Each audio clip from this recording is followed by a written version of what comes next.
Touch कर रहा है, यूं ऐसे करके आपके बालों को भी टच कर रहा है। अरे आपके तो बहुत प्यारे बाल है।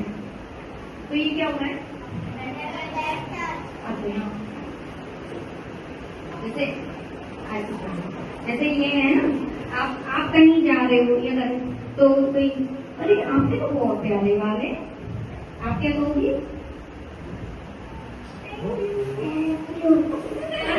आपकी चोटियां बहुत प्यारी है। किसने बनाई है?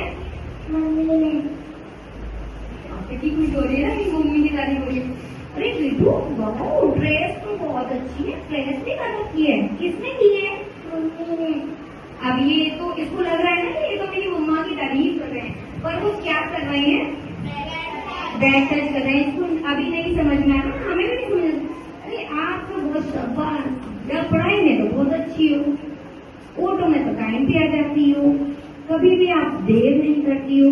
तो ये टच अगर हो रहा है तो बेटा इसको भी हम बैक टच ही बोलते हैं। अगर ऐसे आपको कोई टच करेगा तो आप क्या होगे?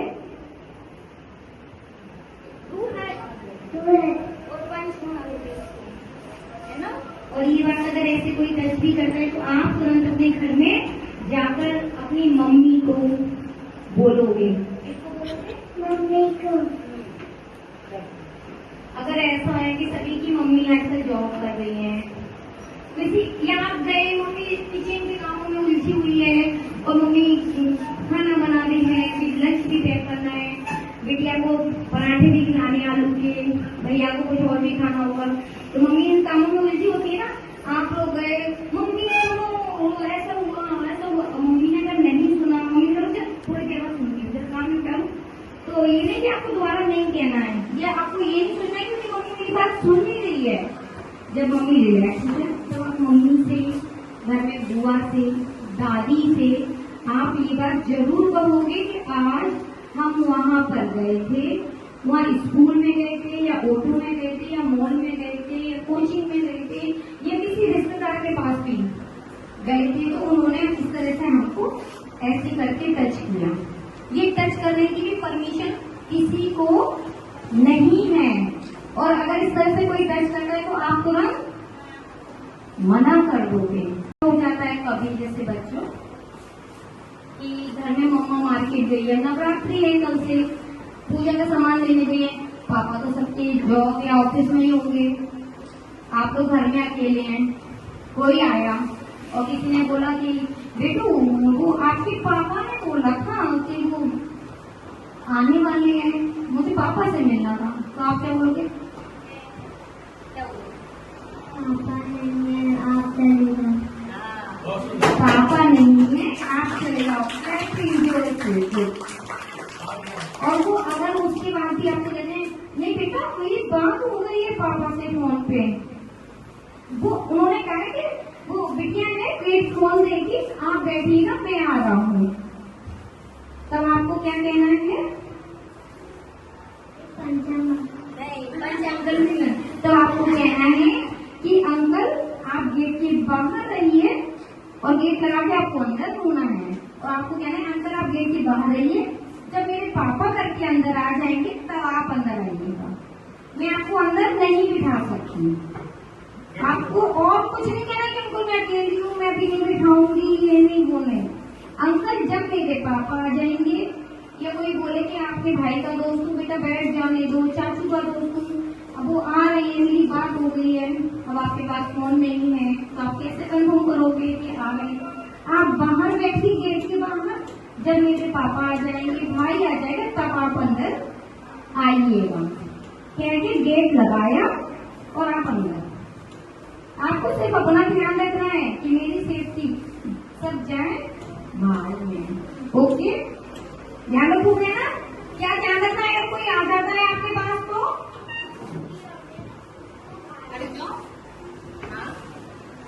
कोई हमारे घर जाता है तो हमें बोल रहा है कि अभी हमारे घर तो है नहीं, आप बाहर आप बाहर रहिए, जब मेरे मम्मी या पापा रहेंगे तब आप अंदर आइए। ये भी नहीं बोलना है कि कोई है नहीं है, तो मतलब आप बता रहे हो कि मैं अकेली हूँ बोलना है, ये भी बोलना ही नहीं है। सिर्फ आपको ये बोलना है कि आप बाहर रहिए, जब पापा आ जाएंगे तब आप अंदर आइएगा। ओके, आज हमने पिक्चर का प्लान बनाया है। आज हम अपने फ्रेंड्स के साथ यहाँ जाएंगे, ऐसे करके बहुत से अपने स्टेटस लगा देते हैं फेसबुक वगैरह में, पहले से ही बता देंगे कि हमें कहाँ जाना है, हमारा क्या प्लानिंग है, मतलब उनको शौक होता है कि हम बताएंगे, है ना। तो ये एक बहुत ही डेंजरस शौक है ना। ऐसा नहीं करना चाहिए। जैसे मान लो क्या है कि मीडिया है, ये तो फिर ऑल ओवर वर्ल्ड चल रही है ना। इसलिए बहुत से ऐसे लोग होते हैं जो आपको फॉलो कर रहे होते हैं आपके जानकारी के बगैर, है ना। तो उसमें क्या होता है, अब मान लीजिए आपने ऐसा कुछ न्यूज डाल दिया तो आप करने वाले हो, अभी किया नहीं है, आपकी प्लानिंग है, करने वाले हो, है ना। तो उसमें क्या होता है कि अगर किसी पर्सन का माइंड वैसे वो कुछ गलत करना चाहता है, वो मतलब क्राइम क्रिमिनल, है ना, तो क्या करेगा, आपकी इस प्लानिंग को फॉलो करेगा। आप फॉलो करेंगे, वो देखेगा कि आप कितने लोग हो, कितने मतलब किस कैटेगरी के बच्चे हो या सब कोई बड़ा भी है ना। इस तरह से आपका कोई भी मिसयूज कर सकता है ना। तो किसी को भी ये चांस नहीं देना है कि कोई हमारा मिसयूज कर सके, है ना। तो इसलिए कम से कम टिप्स, कम से कम प्लानिंग आप अपनी शेयर करिए, कहाँ पर, मोबाइल में या मतलब मीडिया के, है ना। तो ये आपके लिए बहुत सेफ रहेगा। हाँ, आप इसके बाद में जब आप अपना प्रोग्राम कर चुके हैं, इसके बाद आप अपना अपलोड कर सकते हैं, बट पहले से नहीं करना चाहिए, है ना, सेफ्टी पॉइंट ऑफ व्यू से। ओके, अब कुछ फ्रेंड्स कैसे होते हैं जो इनडायरेक्टली होते हैं, जो हम कभी समझ नहीं पाते, देख नहीं पाते और वो जाता है ना। वो कैसे होते हैं, जो इंटरनेट के थ्रू होते हैं। कैसे होते हैं, इंटरनेट के थ्रू होते हैं। अभी तो बच्चे, आप लोग छोटे छोटे हो, जो थोड़े से बड़े बच्चे हैं वो इंटरनेट चलाते होंगे, मोबाइल यूज करते होंगे, ऑनलाइन काफी कुछ करते होंगे, है ना। ऑनलाइन जो ऐप्स होते हैं जैसे इंस्टाग्राम है, फेसबुक है ना, ये सबको फॉलो करा होगा आप लोगों ने, किसी ने बने होंगे आप लोगों ने अकाउंट, बड़े बच्चों से पूछ रही हूँ, आप लोगों ने अकाउंट नहीं बने, अच्छी बात है ना। लेकिन जैसे बच्चे कभी कभी क्या होते हैं, इंस्टाग्राम हो गया आपका, स्नैपचैट हो गया, फेसबुक हो गया, इससे बच्चों के अकाउंट बन जाते हैं, है ना। तो इनमें क्या होता है कि जैसे आप लोगों का अकाउंट बन गया, है ना, अब उसमें क्या होता है कि आप लोगों के फ्रेंड रिक्वेस्ट आने लगते हैं, है ना। तो फ्रेंड रिक्वेस्ट जो आते हैं, तो जैसे बहुत से लोगों के तो ऐसे फ्रेंड रिक्वेस्ट आते हैं जिनको हम लोग जानते हैं, ठीक है, उनको तो आप एक्सेप्ट कर सकते हो, है ना। जैसे आप इस तरह से समझ सकते हो, जैसे कि आप किसी पार्टी वगैरह में गए तो बहुत से लोगों को आप जानते होंगे, है ना। तो जैसे हाय हेलो हो गई, जान गए एक दूसरे को, है ना। और बहुत से लोग नए होते हैं, है ना, आप कौन हो, कैसे हो, वो आपको पहचानने की कोशिश करते हैं, है ना। तो इसी तरह से जो नेटवर्क होता है उसमें भी ऐसे ही होता है ना। तो कुछ लोग तो आपको जानते हैं तो आपको फॉलो कर लेते हैं, आप उनको फॉलो कर लेते हो, लेकिन कुछ लोग ऐसे होते हैं जो न्यू फेसेस होते हैं और वो अपनी फ्रेंड रिक्वेस्ट अकाउंट को भेजते हैं, है ना। तो उससे क्या होता है, कुछ अननोन पर्सन होते हैं, उनको हमें कभी भी एक्सेप्ट नहीं करना चाहिए, फ्रेंड रिक्वेस्ट में एक्सेप्ट नहीं करना चाहिए, है ना। क्योंकि आजकल फेक आईडी भी बहुत बनती है। फेक आईडी कैसे बनती है, जैसे जो प्रोफाइल होती है उसे प्रोफाइल पिक को किसी लड़की का या किसी का भी लगा देते हैं, है ना, और होते कौन है, बॉयज होते हैं, ठीक है, या कोई और होते हैं, है ना। तो इसलिए कभी भी अननोन फ्रेंड रिक्वेस्ट एक्सेप्ट नहीं करनी चाहिए, ठीक है। और जैसे हम मान लीजिए जोमेटो करते हैं या स्विगी करते हैं, है ना, ये मतलब बहुत शॉर्ट पीरियड के लिए होता है। जोमेटो स्विगी आपके जस्ट हाफ एन आवर के अंदर आपका प्रोडक्ट, आपका ऑर्डर आ जाता है ना। और जो ऑनलाइन शॉपिंग करते हैं वो तो 2 days, 3 days, 5 days ऐसे ले लेता है, बट जोमेटो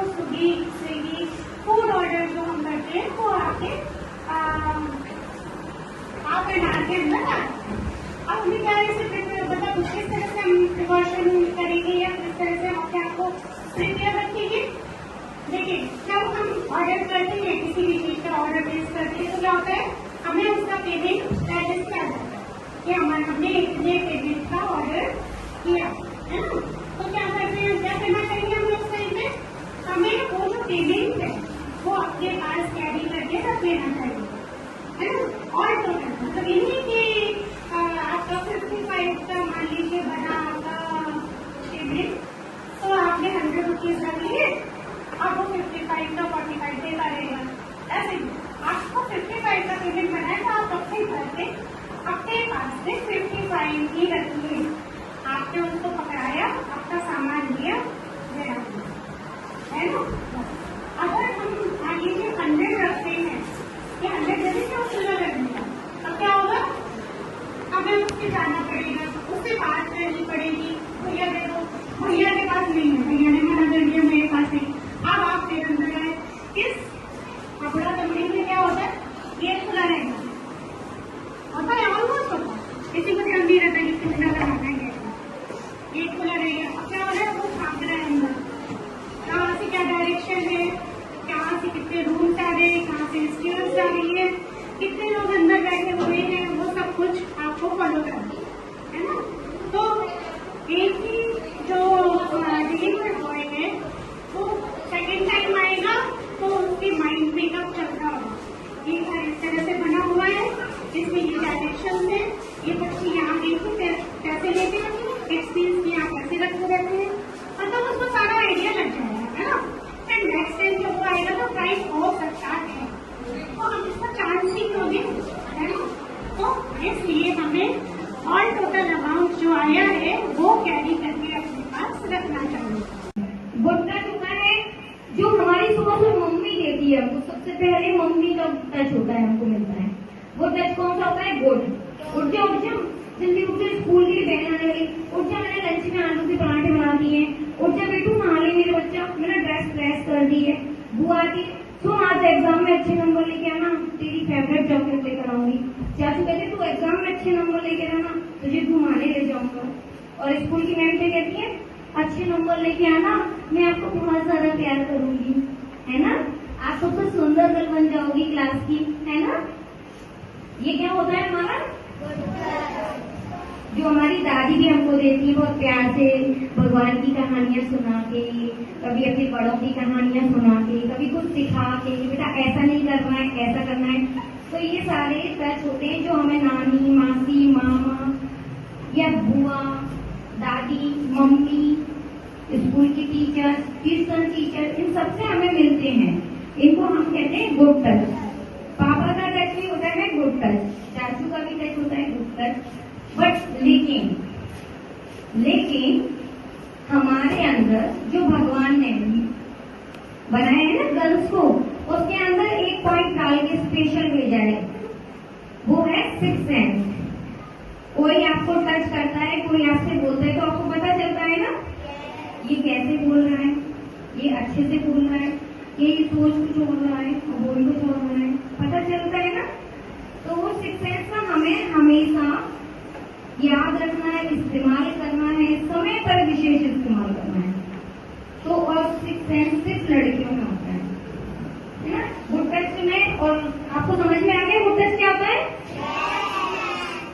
और बैड टच क्या होता है अब वो मैं आपको बताती हूँ। देखिए बैड टच होता है जैसे ये डॉल है आप लोग हैं हमारी बॉडी के कुछ पार्ट सेंसिटिव एरिया के पार्ट होते हैं जिनको टच करना किसी को भी अलाउड नहीं होता है।